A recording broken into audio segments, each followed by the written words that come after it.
the famous speech given by Portia on mercy.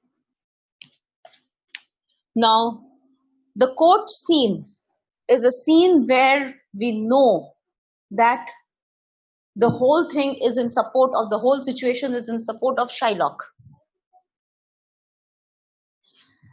The situation is in support of Shylock. Shylock is in a very strong position, and only one thing can get Antonio out of his clutches, and that is mercy.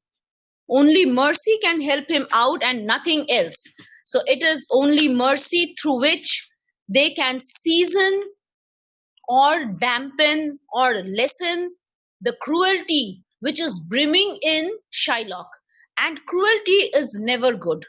Cruelty, revenge, these are negative feelings which can never do good either to the one who is bearing it or to the one on whom it is meant or whom it is meant. So it is not at all a correct way. So Portia will first try to dampen his spirit. So what does she say?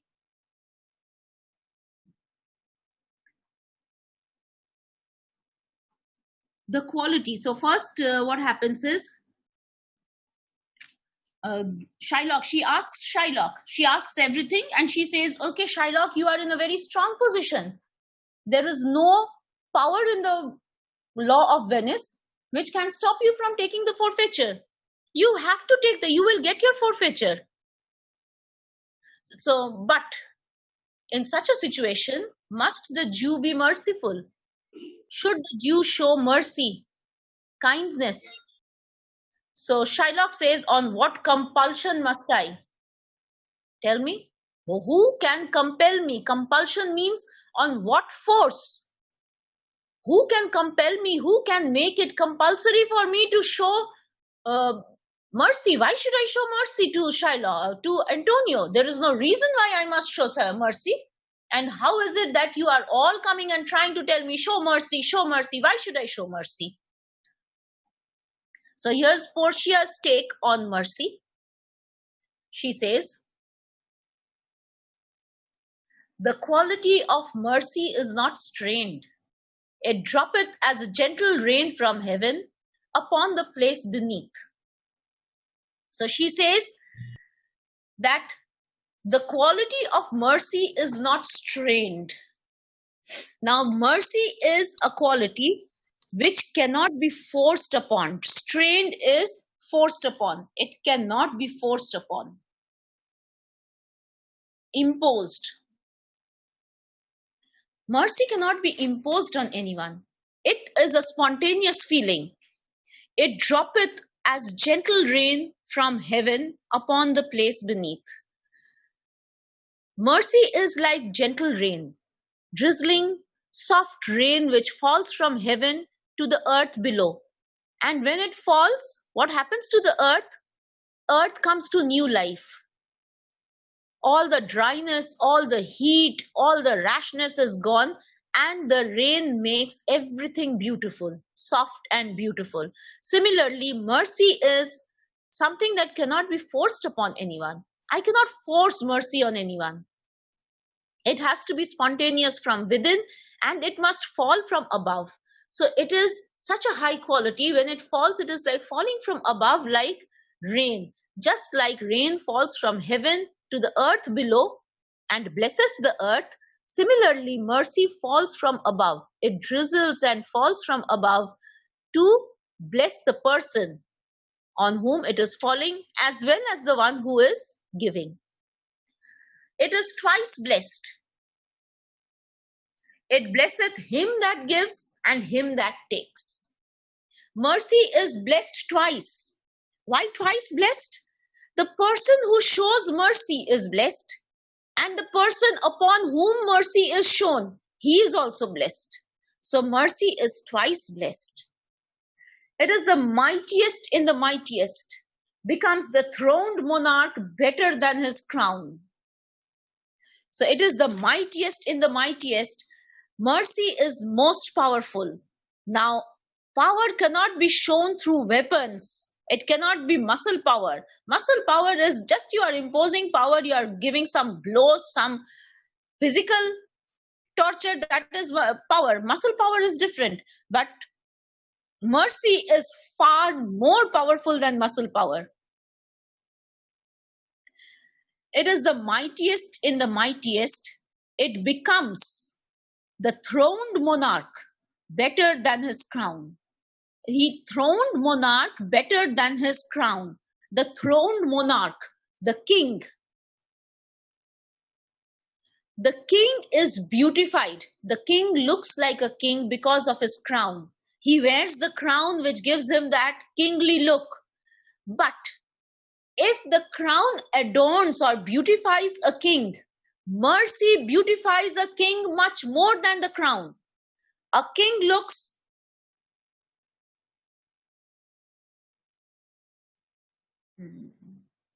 just a minute.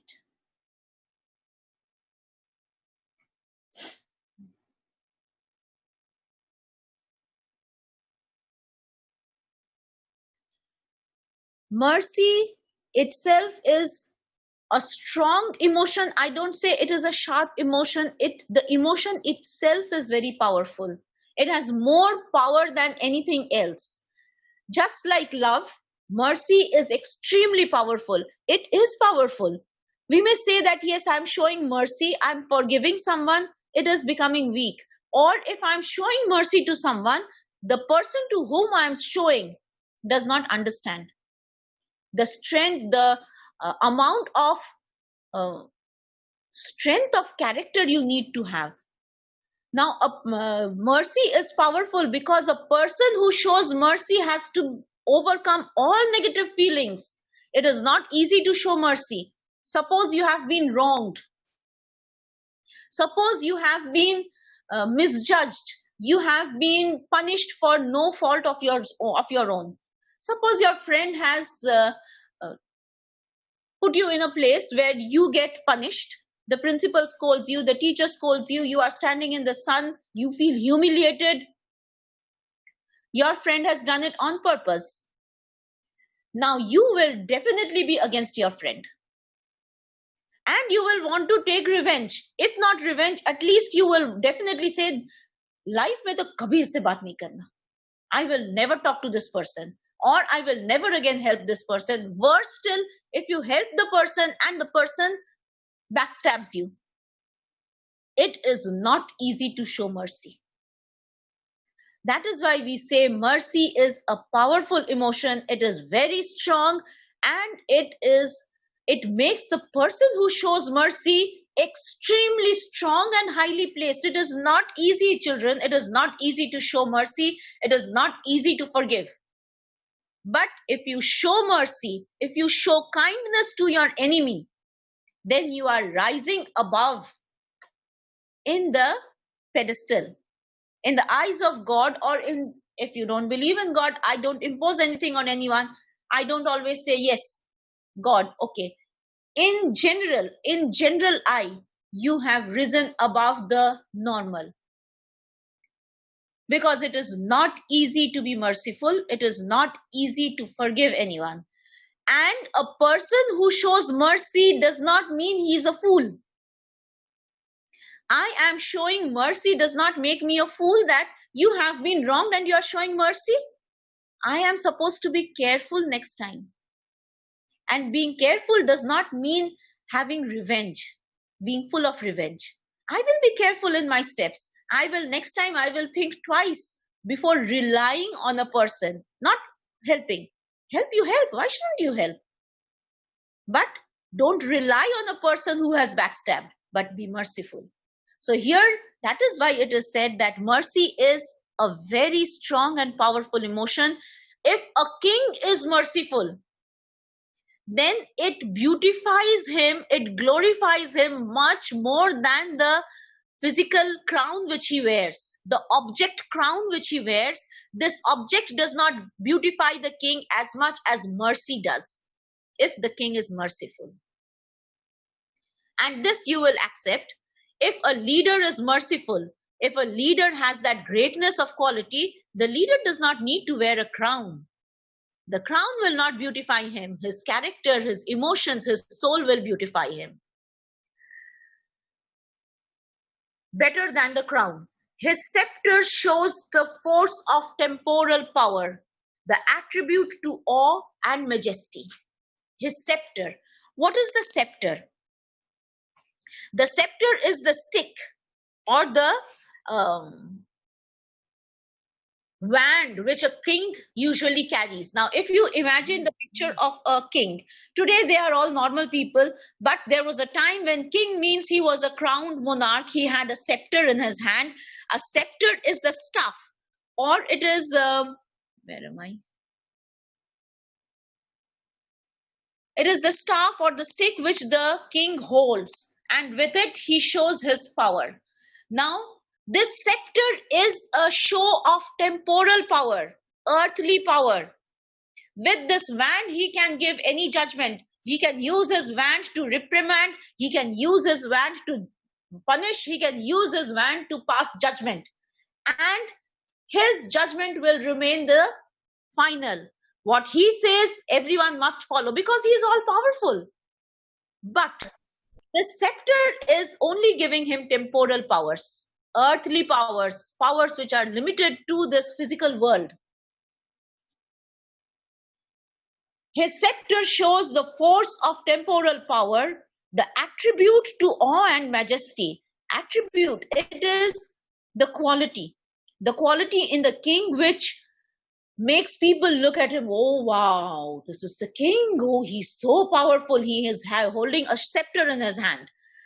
So the king's scepter, the wand which he holds, it shows his earthly power. Temporal means earthly. Temporal is earthly. What you have on earth. It is his earthly power. So it is a symbol of his earthly power, and people look at it. The characteristic of the character of the king looks awe-striking. People are awestruck. Awe means something when you look at something which is in your eyes great. I was awestruck to see the beauty of the person.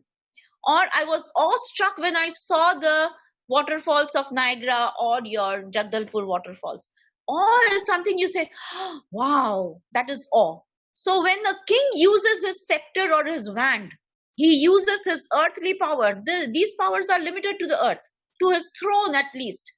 Just as long as he's in the throne, he's using his wand. So that is temporary power.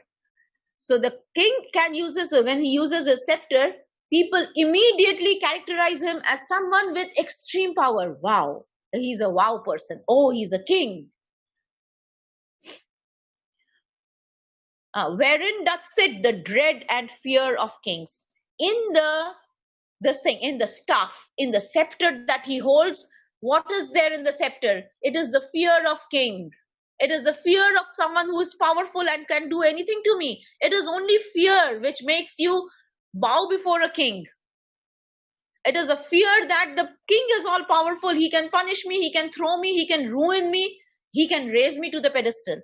So it is because of his powers that we are afraid of the king. And where does his power lie? In the scepter, as long as he's holding the scepter. But mercy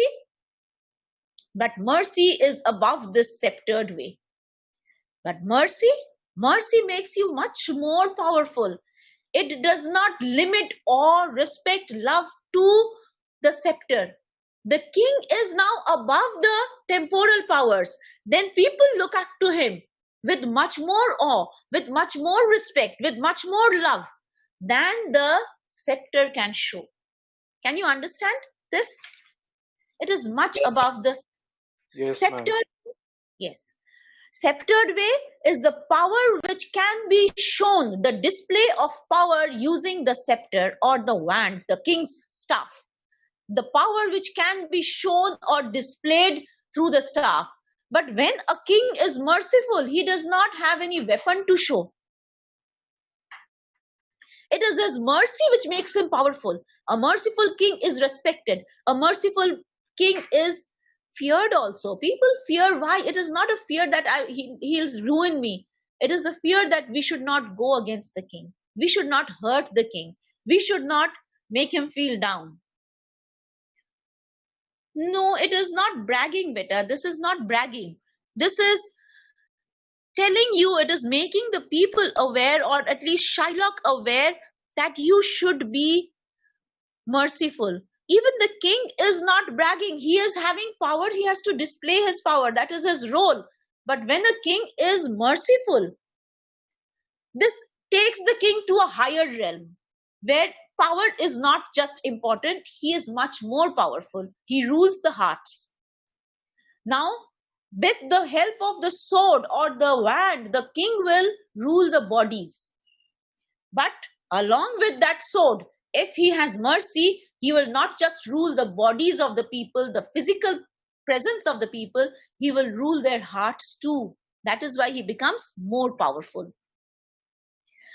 Mercy is above the sceptered sway. It is enthroned in the hearts of the kings. Mercy becomes deep-rooted in the hearts of the kings. The king, if he is merciful, the love for his subjects will be rooted in his heart. And then definitely he will be a very good king. It is an attribute to God himself. It is a characteristic of God. It is a godly character. It is a godly attribute. Being merciful is being godly. It is a very high quality, not easy to master.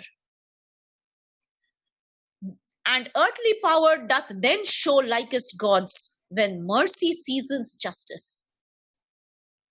So now the earthly power, when the king is passing his judgment, when the judge is passing his judgment, he is human. He is using his temporal powers, he is using his earthly powers. But when this is mixed with mercy, seasoning is when you sprinkle it. You season with oregano and chili flakes and pepper, the food you season. But here, justice is seasoned, sprinkled mercy. When justice is sprinkled with mercy, then the power is not earthly. It is raised to the level of being godly. The power which he uses is not just earthly power, it is godly, it is heavenly.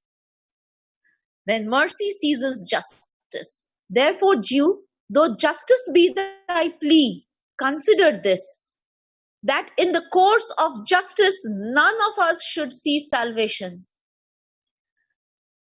Now Portia wants the Jew. Shylock, justice is your plea, your demand, your request, your whatever case you have filed is you want justice. Though justice be your demand, though justice be your request, consider one thing. If we all just claim justice, if we all demand justice, none of us will see salvation. None of us will be able to reach heaven. Salvation is rising above this trivial world and reaching heaven after death. So nobody will see heaven. No one will see heaven because no one is perfect. We all sin. If we have taken birth, we have sinned. No one can be a god. Everyone makes mistakes. So if we all demand justice, will we get to see salvation? We will not go to heaven. None of us will go to heaven. Remember this. None of us should see salvation. We do pray for mercy, and that same prayer doth teach us all to render the deeds of mercy. She says, we do pray for mercy. We all pray for mercy. When we make mistake, somewhere deep inside the heart, God, please forgive me. That sound comes from within. The conscience says that we are mistaken, and we silently, if not loudly, at least silently, we pray to God for forgiveness. Now that is, we all plead for mercy. And yes, this pleading, when we are pleading for mercy, it teaches us one thing, that we should also show mercy. We should not just ask for mercy, we must also show mercy. That teach us all to render the deeds of mercy, to show the deeds of mercy. I spoke thus much to mitigate the justice of thy plea. He says, I have spoken enough to dampen. Mitigate is lessen, dampen. Dampen your request or your demand for justice. I have tried. Which if thou follow, the strict court of Venice must needs give sentence against the merchant there. Now your demand is justice, you stand here for justice, I request you to dampen your demand, because if you demand this strict court of Venice, now Venice had very strict laws. The strict court of Venice has no other option but to give sentence against the merchant standing here. There is no other option in our hands. We have to pass the judgment against Antonio. So it is my last request, show mercy. Okay, I leave you 5 minutes early. So at least this speech is done, which takes a lot of time. Go through the speech. If you have any doubt, then please do ask. Okay? Okay, have a nice day. Bye-bye. Thank you. Bye, Run. ma'am. Thank you, ma'am. Just